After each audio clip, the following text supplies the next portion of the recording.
बिस्मिल्लाहिर्रहमानिर्रहीम। अमेरिका ने शहद के मक्खियों पर इस्तेमाल के लिए दुनिया की पहली वैक्सीन की मंजूरी दे दी।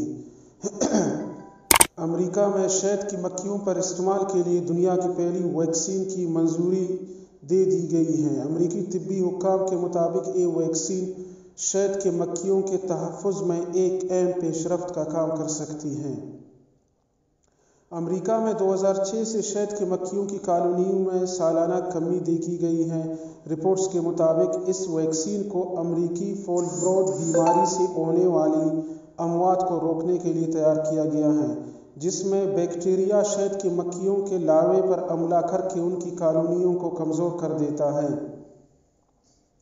अमेरिकी महकमे ज़राअत ने रवां हफ्ते वैक्सीन के मशरूत लाइसेंस की मंजूरी दी है।